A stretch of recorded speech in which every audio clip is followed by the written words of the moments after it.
Hey everyone, back in a new awesome video, and today we're going to continue with our series about electricity and magnetism. Today we will introduce Gauss Law. First of all, we will talk about flux, a quantity that is a very fundamental part of Gauss Law. Then we will introduce and state Gauss Law, one of the first equations of electromagnetism of Maxwell. And finally, we will use Gauss' law to calculate the electric field created by a point charge. So, let's start!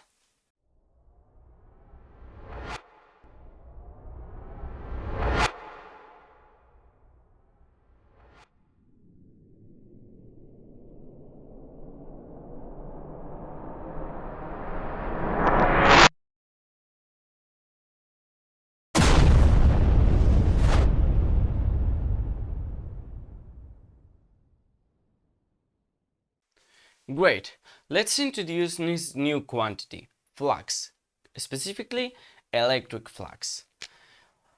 Flux is represented by this phi, this Greek letter, capital Phi, and we are going to denote its electrical flux by this E. And it's somehow a measure of how many electric field lines are going through some area. If you have an area over here and you have these electric field lines, constant electric field going over here, the flux is going to be equal to the electric field times the area and the area vector, that is the vector parallel to the area. In this case, as this is a plane, it's going to be a constant vector in this direction n hat, or in the other. There's two different directions we can choose when talking about flux. Therefore, this is in general E times n hat times the area. However, imagine that this surface is a little bit more complicated, or the electric field is non-constant. We are going to need to add its little small piece of area with its unit vector and the electric field. But that's no other thing than the integral is doing the exact same thing we have been doing lots of times in these past new videos. And the flux, it's going to be defined as the integral of the electric field times the area vector. In general, we are going to be interested in the flux of a closed surface, and we are going to symbolize that by adding a small circle on the integral. However, it is something ambiguous whether the flux is pointing in that direction or in the other one. But always for closed surfaces, if we have, for example, a sphere, the area vector is going to point perpendicular to the surface and away from the surface. That is, we're going to have an n hat vector right around here, an n hat vector. We're going to have it going over here, or we are going to have it from the outside going towards outside of the whiteboard. So it's always going to point away from the surface it is concerned. And this is the very important quantity of electric flux. Great. Now that we know what flux is, let's introduce Gauss' law. Gauss' law says that the electric flux from a closed surface is equal to the charge enclosed over epsilon naught. Epsilon naught is a constant of nature that is related to Coulomb's constant K by this relationship, K equals 1 over 4 pi epsilon naught. And This is a very important equation that will help us find the electric field. Because, see, here we're going to have this double integral, because it's a surface integral of the electric field in a surface, and it's going to be a closed integral. And this is going to be equal to the charge enclosed times epsilon naught. Therefore, in general, what we are going to do is to choose a surface in which we know the electric field is going to be constant. In that way, we are going to find that this is just the electric field times the area of that surface. And in that case, we can just find the electric field by taking the area to the other side and dividing it. And that's what we will do for the next couple videos in the different applications of Gauss Law. However, before starting to do this with point particles in the next segment, I want to clarify some small misunderstanding that is usually made. If we have a positively charged particle right around here, let's see if I can draw it, okay, and a negatively charged particle, and we choose to have a surface, a Gaussian surface, as we will name them, that goes around here and encloses both particles, we know that the right hand side of Gauss law is going to be 0.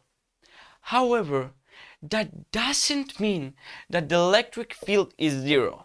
It means that there's going to be electric fields in different directions, and the total flux is going to cancel and be 0. However, the electric point at every single point is not 0. The only thing that happens is that different electric fields are going to cancel with each other, so that the total contribution from this integral is 0. Great, now that we know how Gauss law works, let's try to use it in an example. Imagine we have a charge over here, a point charge, positively charged, and we are going to try to find its electric field. We already know from Coulomb's law that the electric field is equal to k q over r squared times the r hat vector. But now let's try to find it using Gauss law.